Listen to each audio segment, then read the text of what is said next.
Les entretiens des patriotes, bonjour à tous. Jeux olympiques, la Seine et les matières fécales. Un Waterloo politique et journalistique. Macron, dernier atout, la censure. Avant de répondre à ces deux questions et traiter d'autres sujets d'actualité, vous connaissez la coutume sur cette chaîne. Je commence toujours mon entretien par remercier justement ceux qui m'ont permis de le produire car ils m'ont financé à l'aide des merci rémunérateurs. Et aujourd'hui sont à l'honneur des fidèles parmi les fidèles, Emmanuel Dimpre, Eliane Despeigne, Radar Radar, Thierry 5, Thierry Libre, Lily Lamontagne, Charles Von W et Carré Bernard. Merci à eux du fond du cœur. Et oui, il faut aider la réinformation, surtout en ces temps de censure. Eh bien, comment faire? Lever le petit pouce, écrire de gentils messages et diffuser sur d'autres réseaux sociaux. Oui, la censure règne, démonstration avec ce qui est arrivé à l'incorrect. Oui, ils essaient de le censurer, ce magazine. Tiens, j'entends des voix et qui me rétorquent que la France est un pays libre, avec de la liberté d'expression, et que la censure n'existe pas. Mais de qui se moque-t-on? On sait très bien que la censure dans notre pays se cache, qu'elle est insidieuse, certes elle n'est pas directe et brutale comme en Corée du Nord, et surtout qu'elle procède par étapes. Première étape, couper les ressources financières de la presse libre. Comment? Eh bien, de cette manière. Après de multiples attaques violentes visant à museler le magazine Incorrect, ces dernières semaines, Juliette Briens révèle que l'Incorrect vient de se faire éjecter de sa banque Conto sans aucun motif. Et à cela s'ajoute évidemment la censure de plateformes de financement participatif comme Ulule. Résumé de la situation par Boulevard Voltaire. Après C8 et bien d'autres, c'est en effet au tour du magazine L'Incorrect de faire à peu près l'expérience de ce que vit la presse sous les régimes autoritaires. Empêchement, tracasserie, portes fermées, persécutions sourdes, etc. Dernier épisode en date. Un mot de la banque en ligne pour professionnels Conto annonçant tout bonnement le 24 juillet que le magazine de droite dispose d'un mois pour vider ses comptes et trouver une autre banque. Du brutal. Pourquoi? Mystère. Nous avons été très surpris, témoigne le directeur de la rédaction de l'Incorrect, Artus de Vatrigan, interrogé par Boulevard Voltaire. Nous n'avons jamais eu de problème avec notre banque. Elle-même nous a rien signalé de particulier et les autres sociétés de notre actionnaire n'ont pas été inquiétées. Aucune explication n'a été donnée aux dirigeants du magazine.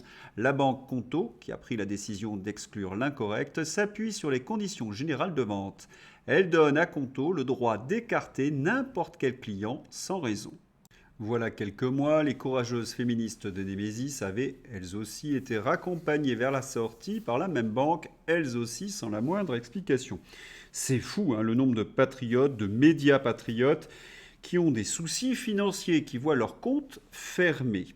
Et puis évidemment, il y a la deuxième étape de la censure que je pourrais formuler ainsi. Qui veut censurer l'accuse de la rage. Aucune solidarité médiatique avec l'Incorrect. Dernier point, ces mesures devraient dresser, comme un seul homme, toute une profession, quels que soient les avis de chacun, pour la défense de la liberté de la presse. Mais le 29 juillet, Télérama n'a pas hésité à titrer Artus de Vatrigan appelle à éliminer les musulmans de France. En toute simplicité, mensonge et impunité, sans le moindre égard pour le risque vital qu'il fait prendre aux journalistes ainsi calomniés. Mais qu'on se le répète en boucle, le camp du bien ne pratique pas la délation, ne déforme jamais les propos, fait toujours preuve d'une bienveillance admirable pour les confrères, et se bat pour la liberté, sans quoi ce ne serait pas le camp du bien. Et oui, il n'y a plus que l'ironie pour dénoncer ces dérives totalitaires. Mais quand on récapitule ce qui s'est passé sous le mandat d'Emmanuel Macron, cela fait froid dans le dos. Récapitulation. RT France et l'américain Rumble censurés, interdits. C8 censuré par l'Arcom. CNews menacé de disparition, intimidations diverses et variées. Je m'en suis fait l'écho dans de nombreux entretiens venant des politiques et des journalistes. Béatrice Rosen et Myriam Palomba, elles-mêmes intimidées, et pas par n'importe qui, par un macroniste qui travaille au cabinet de Prisca Thévenot. Et pourquoi ont-elles été visées par ce macroniste? Parce qu'elles sont des voix libres reconnues et qu'elles ont une forte audience. Oui, on n'aime pas beaucoup la critique à l'Élysée. Et maintenant, c'est au tour de l'incorrect, victime de cette censure insidieuse. Et demain, la fermeture des réseaux sociaux, en tous les cas, Thierry Breton y travaille. Contrôle des contenus sur les réseaux sociaux. Thierry Breton salue un tournant majeur. Dans un contexte particulièrement sensible, le commissaire européen Thierry Breton estime que les plateformes se conforment à la législation numérique européenne. Leur peur, c'est la liberté d'information, c'est la liberté d'expression. Ils sont un peu comme des vampires. Ils ont peur que ces Français, ces journalistes de la réinformation, mettent au grand jour leur propagande et surtout leurs échecs. Tenez, un tweet orwellien du Poudré. La liberté de la presse est garante de la vie démocratique. L'accès à une information libre et transparente permettant le débat est clé en cette période. Je salue les journalistes qui, de par le monde, assurent ce travail essentiel dans des conditions parfois difficiles. Il salue en quelque sorte les journalistes de la réinformation qui travaillent en France. Caustique, le président de la République. Et pourquoi la presse française est-elle donc dans un état si lamentable ? Quelques chiffres expliquent tout. L'État français a alloué une aide à la presse d'un montant de 110 millions d'euros en 2022. Les principaux bénéficiaires sont les médias appartenant à des milliardaires très proches d'Emmanuel Macron, notamment Bernard Arnault, qui a reçu plus de 14 millions d'euros, Xavier Niel, et la famille Dassault et Patrick Drahi. Les journalistes sont muselés par les subventions de l'État, par les propriétaires d'ailleurs de ces médias, ou alors parce qu'ils officient sur le service public. Le résultat, ce ne sont plus des journalistes, mais des attachés de presse du pouvoir. Et d'ailleurs, j'ai l'impression qu'ils ne s'en cachent même plus. Illustration avec Didier Maisto.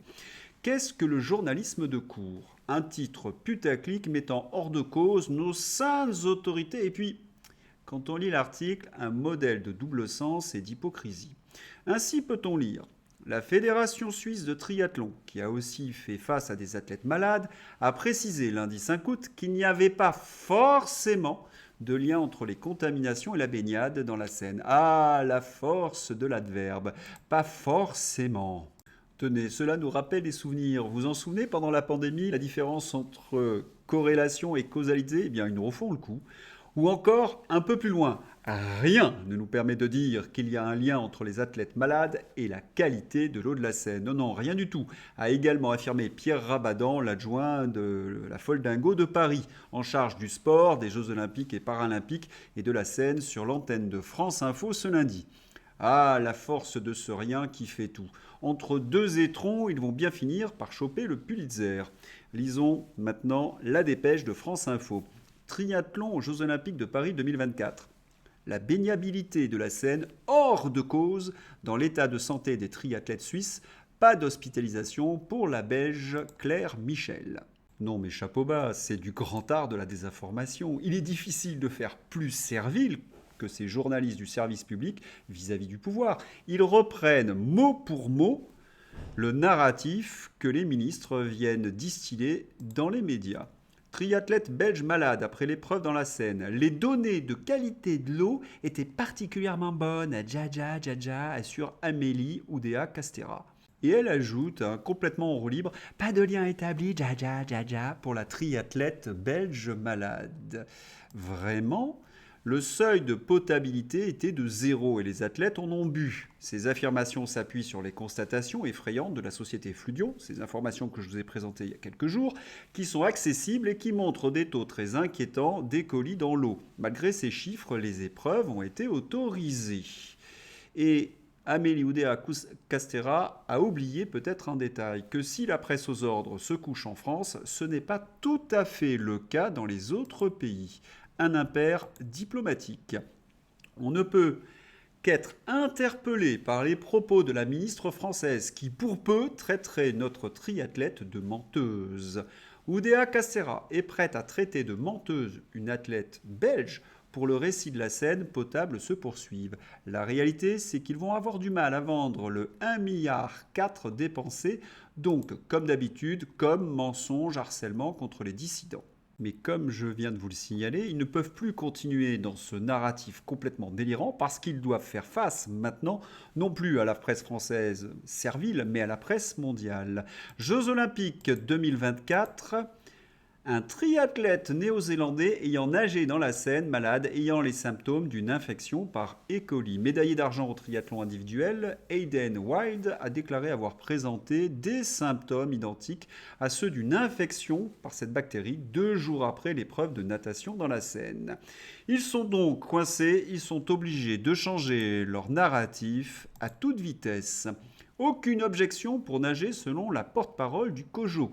Ces résultats ont été présentés aux athlètes, c'est-à-dire que l'eau n'était pas baignable. Il n'y a pas eu d'objection pour nager de leur part, a dit lors d'un point presse la porte-parole du comité olympique, Anne Descamps. Vous comprenez ce que cela signifie? Ils font porter la responsabilité de la contamination non pas à l'eau polluée qu'ils avaient promis qu'elle serait saine, non, non, non.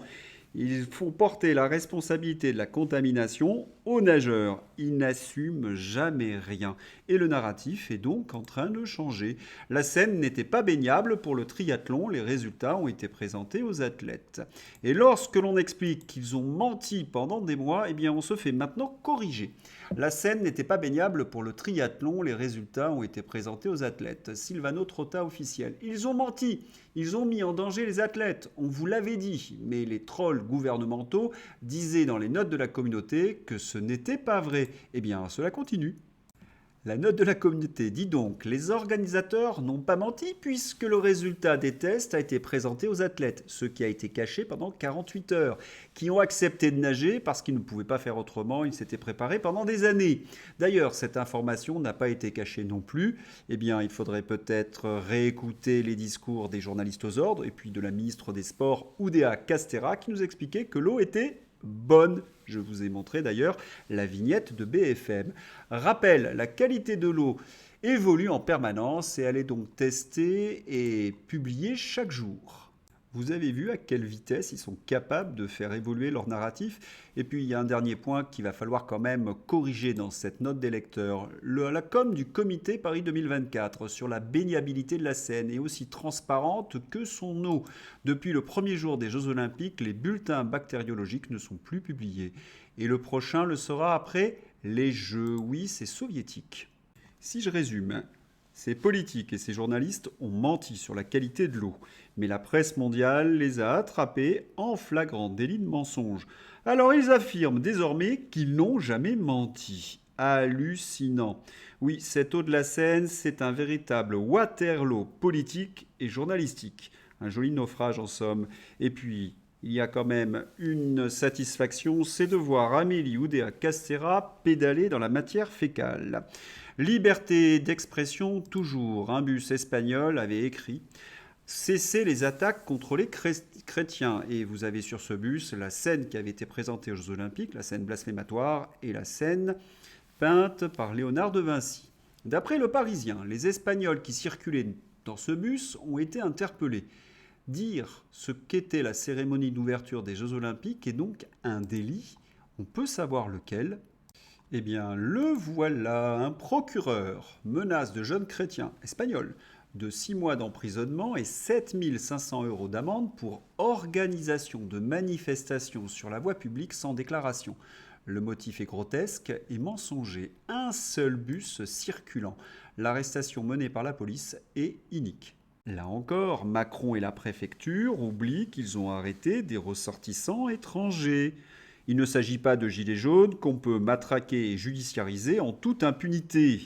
Et cela va donc se traduire par un couac diplomatique avec les autorités espagnoles et la confirmation pour le monde entier que les chrétiens sont persécutés en France. Et Emmanuel Macron va continuer à boire la tasse. Léon Marchand, ah il est bien ce champion, vraiment un homme bien ce Léon Marchand. En plus d'être un immense champion, qu'a-t-il fait? Eh bien il a refusé de se rendre sur le plateau de Léa Salamé. La production a pourtant fait le forcing et était prête à enregistrer exceptionnellement en milieu d'après-midi au lieu de l'habituel direct nocturne. Mais le roi des bassins, réservé et tout sauf tapageur, a fait savoir que cela ne correspondait pas à ses valeurs. Eh bien, depuis, Léon Marchand subit des attaques et des intimidations parce qu'il est sorti en quelque sorte du giron macroniste. Et certains journalistes n'hésitent plus à utiliser des qualificatifs ni plus ni moins racistes. Le bon petit français bien blanc. Mais vous imaginez si on utilisait ce genre de qualificatifs pour d'autres athlètes, nous serions qualifiés, taxés de racisme. Et en plus avec raison. Honte, honte à ces journalistes aux ordres qui sont en train d'attaquer notre champion parce qu'il ne fait pas de courbettes au pouvoir macroniste. Angleterre, fake news encore une fois de BFM TV. Leur journaliste affirme qu'Elon Musk a demandé au Premier ministre britannique, apportant son soutien aux musulmans, d'être préoccupé par d'autres communautés. Mais non, Musk en réalité parle de toutes les communautés. Et en voici la preuve, le tweet original d'Elon Musk. Ne devriez-vous pas vous inquiéter des attaques contre toutes les communautés? Cette journaliste de BFM est donc prise en flagrant délit de mensonge. Et on sait pourquoi. Il faut alimenter le narratif d'un Elon Musk fasciste. Non seulement parce qu'il soutient Trump, mais aussi car il a résisté à Thierry Breton. Il est pour la liberté d'expression. Oui, c'est orwellien.